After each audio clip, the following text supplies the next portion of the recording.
Film की शुरुआत में हम एक कपल को देखते हैं जिनका कुछ दिन पहले ही बच्चा पैदा हुआ था, मगर किसी वजह से दोनों ही काफी परेशान घबराए हुए थे और अपने घर के सारे आईनों को वो तोड़ रहे थे। बच्चे की मम अपने बच्चे को झूले में डालकर बाहर किसी काम से चली जाती है, जिसके बाद हम बड़ा ही अजीब सीन देखते हैं। झूले के पास से एक बेबी मॉन्स्टर निकलता है जो उस बच्चे के चेहरे पर हल्का सा कट लगा देता है, जिससे उसका खून निकलने लगता है। उधर जब बच्चे के डैड आखिरी शीशे को तोड़ने जाते हैं तो उसे नहीं तोड़ पाते, क्योंकि उस शीशे में से एक चुड़ैल बाहर आकर उसे जान से मार डालती है। बच्चे की मॉम जब वापस आती है तो ये देखकर काफी घबरा जाती है कि उसका बच्चा भी अब नहीं रहा, वो भी मर चुका है। उसका जिस्म नीला पड़ गया था, जो देखने से लग रहा था कि इसे मरे हुए जिसे काफी दिन हो गए हैं। अब ये चुड़ैल जैसे अचानक आई थी वैसे ही गायब भी हो जाती है, जिसके बारे में समझना काफी मुश्किल था। खैर, कुछ वक्त के बाद हम दोबारा से कपल को देखते हैं जिनका भी कुछ वक्त पहले ही एक बच्चा हुआ था। इनमें औरत का नाम रेचल था। ये लोग एक नई जगह पर रहने के लिए आए थे। वो लोग अपना सामान अभी रख ही रहे थे कि इसी वक्त उनके लिए एक पार्सल आता है। ये पार्सल रेचल की मोम ने भेजा था, जिसमें कुछ डब्बे और खिलौने थे जो रेचल की बहन और उसके बच्चे के थे। रेचल की बहन और कोई नहीं बल्कि वही औरत थी जिसे हमने शुरुआत में देखा था, और उसी के बच्चे और हस्बैंड के साथ सब हुआ था, यानी चुड़ैल और बेबी मॉन्स्टर ने उन्हें मार दिया। अब उनके साथ हुआ क्या था ये तो हम जानते हैं, मगर क्यों, इस सवाल का जवाब हमें कहानी में आगे जाकर मिलेगा। सामान को देखकर रेचल खुश नहीं होती, ये सोचकर कि मेरी मॉम ने मेरे बच्चे के लिए पुराना सामान भेज दिया और उस बच्चे के खिलौने जो मर चुका है। इस पर उसका हस्बैंड कहता है जो तुम्हारी बहन के साथ हुआ वो एक हादसा था, और अब अगर हम उन चीजों को वहम ना बनाए तो भी अच्छा है। इन चीजों में एक किताब भी थी जिसमें एक दूसरी जुबान में कुछ लाइन्स लिखी हुई थी, कुछ तस्वीरें थी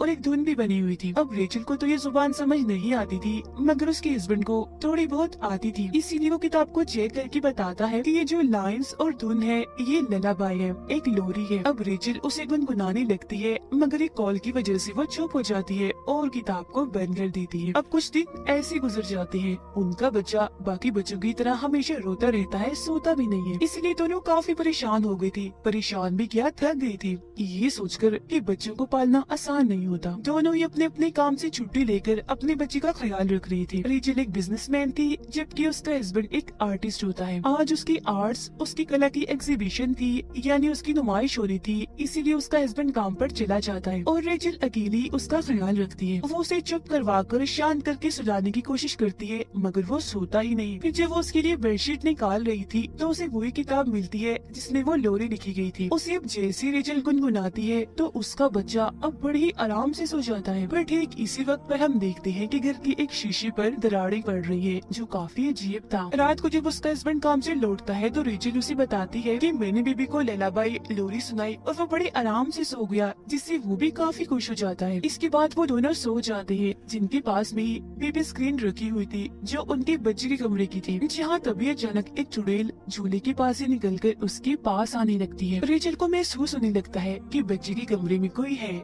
इसलिए वो फौरन उसके कमरे में जाती है, पर वहाँ पर तो कोई भी नहीं होता। लेकिन अलमारी का दरवाजा खुला हुआ था, जिसे चेक करने पर उसके अंदर भी कुछ नहीं होता। रेचल जब बेबी स्क्रीन को देखती है तो उसे लगता है कि शायद ये खराब हो गया, इसलिए वो उसे कचरे में फेंक देती है। बाहर जब वो आ रही थी तो उसे हर जगह हलचल होती हुई महसूस होती है। वो पूरे घर को चेक करती है, पर उसे कुछ भी नहीं मिलता। वो फिर जब शीशे में खुद को देख रही थी तो हम उसके पीछे चुड़ैल को भी देख पाते हैं, जो उस पर नजर रख रही थी, पर रेचल उसे नहीं देख पाती। इसके अलावा उस टूटे हुए शीशे पर और भी दरारें आने लगती हैं। उसका हस्बैंड जब नहा रहा था तो रेचल उसके पास आती है, पर तभी उसे आईने में वही चुड़ैल दिखती है, जिससे वो काफी डर जाता है और उसे साइड पर धक्का देता है। इस चीज से रेचल काफी नाराज हो गई थी। इसके बाद वो जाती है नई बेबी स्क्रीन लेने के लिए, जहाँ पे उसे अचानक अंधेरा दिखता है, जिसके साथ साथ वो चुड़ैल भी जो उसे डरा रही थी, जिसे देख रेचल बहुत ही ज्यादा डर जाती है। जिसका मतलब था कि इनके घर में जरूर कोई अजीबोगरीब चीजें होना शुरू हो गई है, जो सिर्फ घर पर ही नहीं बल्कि बाहर भी हो रही है।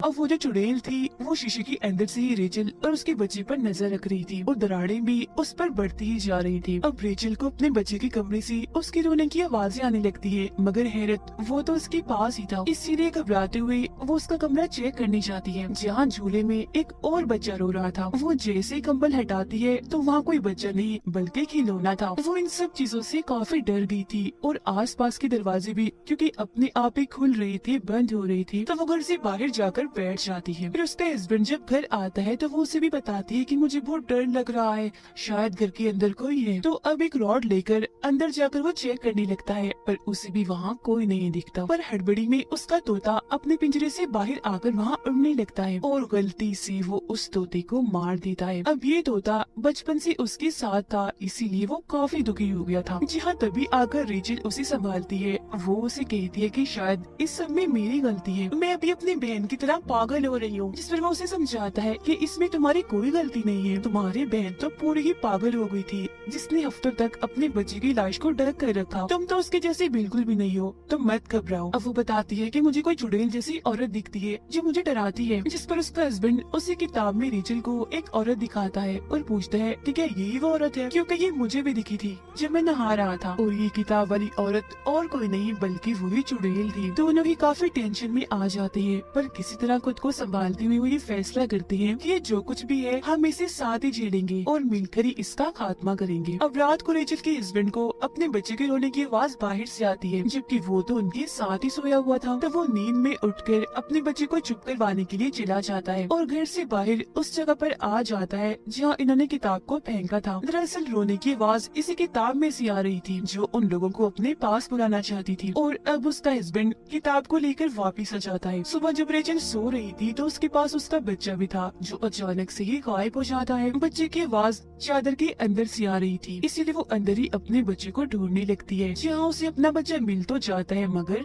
मरा हुआ, जो देख वो काफी घबरा गई थी, जबकि असल में उसका बच्चा बिल्कुल ठीक था, जिसे देखकर उसकी जान में जान आती है। अगले दिन उसका हस्बैंड अपने बच्चे को लेकर चला जाता है क्योंकि आज रेचल ने किसी जरूरी काम से जाना था। रेचल का हस्बैंड अब एक चर्च में जाता है जहाँ आकर उसकी मुलाकात एक प्रीस्ट से होती है, जबकि दूसरी तरफ हम रेचल को एक मेंटल हॉस्पिटल में जाता हुआ देखते हैं जहाँ उसकी बहन थी। रेचल का हस्बैंड उस प्रीस्ट को सब कुछ बताता है जिन चीजों का उन्हें सामना करना पड़ रहा था, और वो किसी एक्सोर्सिस्ट के बारे में पूछता है जो भूत प्रेत को कंट्रोल करने के माहिर होते हैं ताकि उन्हें कोई मदद मिल सके। ये सारी बातें सुनकर प्रीस्ट उसे कहती है कि बिल्कुल यही सब रेचल की बहन भी पूछती हुई आई थी, और अब वो उस किताब को देखकर उसके बारे में बताने लगती है। उधर रेचल भी अपनी बहन को सब कुछ बता देती है, जो सुनकर वो कहती है कि क्या तुमने वो ललाबाई लोरी तो नहीं गाई, जिस पर रेचल हाँ में जवाब देती है। जिस पर उसकी बहन डर जाती है और कहती है कि मैंने वो सारा सामान लॉक करके रख दिया था ताकि वो किसी को भी ना मिल सके, मगर वो तुम तक आ गया है, लोरी भी तुमने गा ली है तो अब बहुत बुरा होगा। और अब रेचल की बहन और प्रीस्ट उस किताब के बारे में बताने लगते हैं। तो यहाँ अब सामने आएगी उस चुड़ैल और लोरी की कहानी। अब जैसा कि हम जानते हैं कि दुनिया बनने से पहले गॉड ने सबसे पहले एडम और ईव को बनाया था, पर अक्सर लोगों का कहना है कि उनसे पहले गॉड ने एक औरत को बनाया था जिसका नाम लिलिथ था, जो कि बहुत ही खूबसूरत थी। अब एडम ने एक खास किस्म की लोरी बनाई जो सुनकर लिलिथ हमेशा उनके पास आ जाया करती थी। लिलिथ उनके साथ रहना चाहती थी, मगर ईव की वजह से वो उसके साथ नहीं रहना चाहती थी, और लिलिथ की इसी गलती की वजह से उसे उस जगह से निकालकर जंगल में छोड़ दिया गया, जिसके बाद वो जंगलों में भटकती रही और वुल्व्स भेड़ियों के साथ रहने लगी। जिसके बाद उसने जन्म दी डिफॉर्म बच्चे जो किसी भी तरह इंसान नहीं दिखती थी, वो नॉर्मल नहीं थी क्योंकि वो बस थोड़ी बहुत इंसान थी, बाकी वुल्फ जैसी थी। फिर जब एडम और ईव के बच्चे पैदा हुए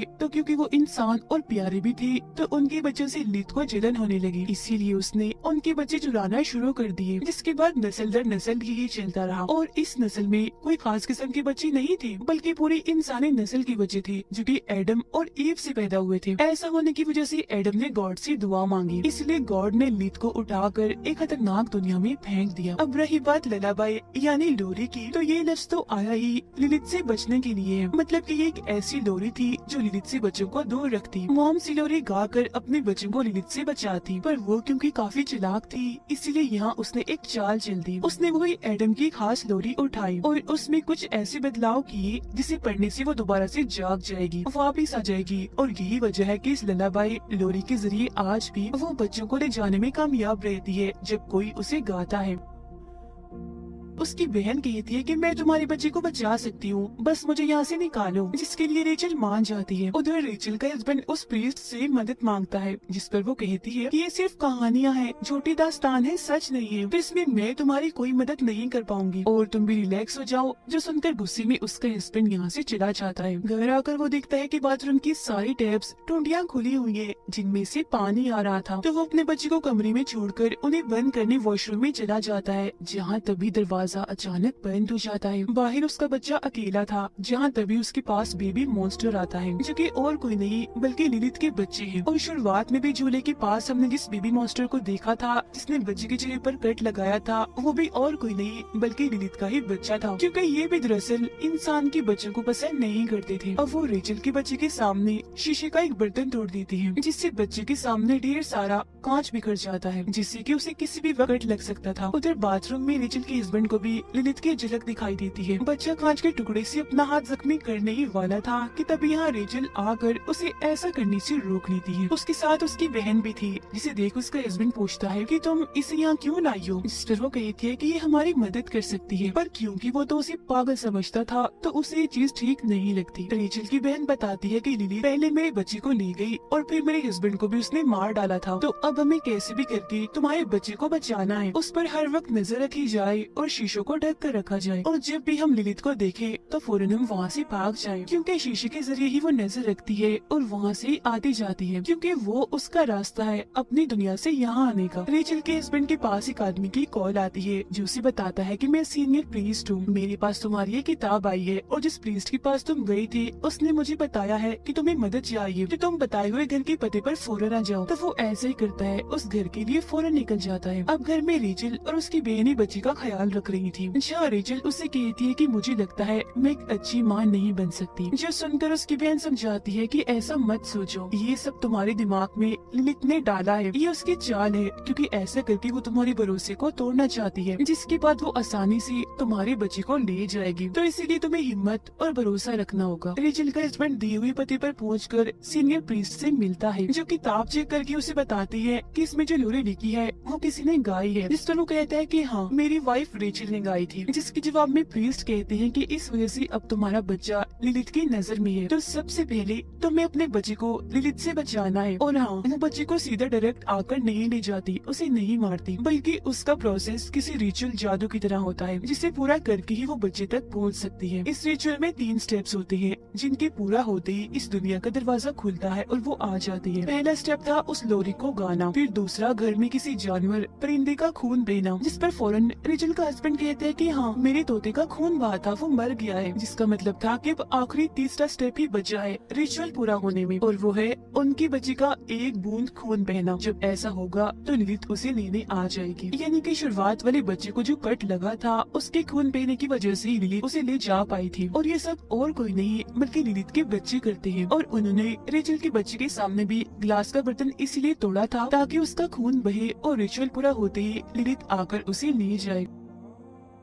अब प्रीस्ट उसे कुछ खास किस्म की मोमबत्तियां और एक दुआ लेकर देते हैं, साथ में ये भी कहते हैं कि तुम्हें पूरे यकीन भरोसे से इस दुआ को पढ़ना होगा, क्योंकि लिलिथ बेशक ताकतवर है पर भरोसे की आगे नहीं। इसके बाद उसका हस्बैंड वहाँ से जाने के लिए निकल जाता है, जबकि प्रीस्ट उस किताब को अपने पास ही रख लेती है, क्योंकि ये किताब दुनिया के लिए खतरनाक है। उधर लिलिथ के बच्चे रेचल के बच्चे के पास आ रहे थे उस पर हल्का सा कट लगाने के लिए, पर तभी रेचल की आँख खुल गई थी तो वो बच्चे को अपने गोद में उठा लेती है। अब तभी उसके पास रेचल की बहन आती है, कहती है तुम थोड़ा आराम कर लो, तब तक इसे मैं संभालती हूँ। लेकिन यहाँ पर हमें उसकी बहन के इरादे कुछ ठीक नहीं लग रहे थे, क्योंकि वो शीशे पर से कपड़ा हटा देती है, जो उसे नहीं करना चाहिए था। साथ ही बच्चे को सुई भी चुभाती है, जिससे उसका खून निकल जाता है, जिसके बाद वो लोरी खाने लगती है, जो सुनकर रेचल काफी हैरान हो जाती है और उससे पूछती है कि तुम ऐसा क्यों कर रही हो, जिस पर उसकी बहन बताती है कि मेरा बच्चा अभी भी जिंदा है, जो दूसरी दुनिया में लिलिथ के पास है, और मैं उसे वापस लाना चाहती हूँ। जब लिलिथ आएगी तो तुम्हारे बच्चे को ले जाकर वो मेरा बच्चा मुझे वापस लौटा देगी। और हाँ, मैंने ही वो किताब सामान में रखकर तुम्हारे पास भेजी थी। जब से तुम्हारा बच्चा पैदा हुआ था मैं इसी वक्त का इंतजार कर रही थी, जिससे साफ जाहिर था कि उसकी बहन ही उसकी दुश्मन बन गई, यानी कि ये भी एक जलन ही थी। रेचल को अपनी बहन का ये रूप देखकर बहुत गुस्सा आ गया था, इसीलिए वो उस पर हमला कर देती है। उनकी हाथापाई हो रही थी कि इसी बीच लिलिथ आकर रेचल के बच्चे को अपने साथ ले जाती है, जिसके बाद रेचल के पीछे उसकी बहन आकर उसे शीशे में खींचकर ले जाती है, जो दरअसल उसे लिलिथ की दुनिया में ले आई थी। उधर जब उसका हस्बैंड घर आ रहा था तो लिलिथ उस पर भी हमला कर देती है, पर वो जैसी तैसी करके बच जाता है। अंदर जब वो आता है तो उसे शीशे में रेचल दिखती है, जो अगले ही पल गायब हो गई थी। इसीलिए वो सारी मोमबत्तियों को जलाकर सारे शीशों को चेक करने लगता है। लिलिथ की दुनिया में उसकी बच्ची रेचल पर हमला कर देती है, पर वो जैसी तैसी उनसे बच जाती है। जहाँ तभी उसके पास उसकी बहन आकर कहती है कि अपने बच्चे को बुलाओ।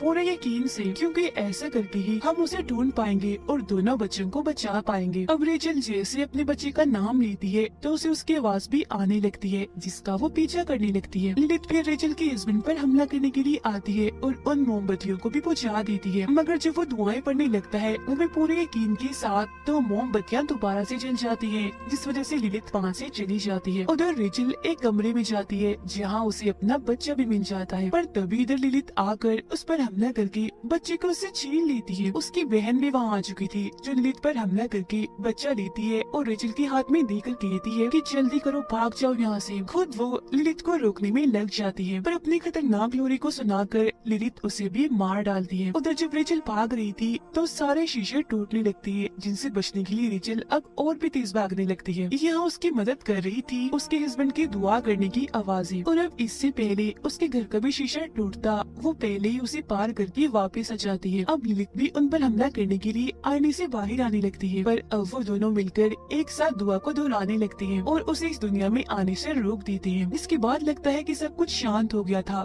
ठीक था, पर ऐसा नहीं हुआ, क्योंकि रेचल की बहन ने अपने बच्चे को उसके बच्चे से बदल दिया था। मतलब कि रेचल जिस बच्चे को बचाकर लाई थी वो उसका नहीं था, बल्कि उसकी बहन का था। और जब वो बच्चा चेक करती है तो सच में उसकी बहन का ही था, जबकि उसका अपना बच्चा तो अभी भी लिलिथ की दुनिया में उसके पास था, जो देखकर वो बहुत ही ज्यादा दुखी हो जाती है। और अब यहाँ उसकी बहन का मकसद तो पूरा हो गया था, वो सिर्फ अपने बच्चे को ही बचाना चाहती थी, जिसका मतलब साफ था कि वो सच में ही पागल हो गई थी। बेशक खुद भी वो एक माँ थी, पर उसने इस बात का लिहाज नहीं रखा कि उसकी बहन भी एक बच्चे की माँ है। इसके बाद हम देखते हैं कि रेचल का हस्बैंड उस किताब को चुराकर रेचल के पास ले आता है, क्योंकि अब ये दोनों अपने बच्चे को वापस लाने के लिए लिलिथ की दुनिया में जाना चाहते थे। पर अब उनका सामना सिर्फ लिलिथ से ही नहीं बल्कि किसी और से भी होगा, और वो थी वहाँ बनने वाली एक नई चुड़ैल, जो और कोई नहीं बल्कि रेचल की बहन थी। जी हाँ, और अब उसके पास ही रेचल का बच्चा है, जिसका मतलब था कि अब चीजें पहले से भी कई भयानक और खतरनाक होने वाली है। और बस इसी ड्राउनी एंडिंग के साथ ही ये कहानी इधर ही खत्म हो जाती है।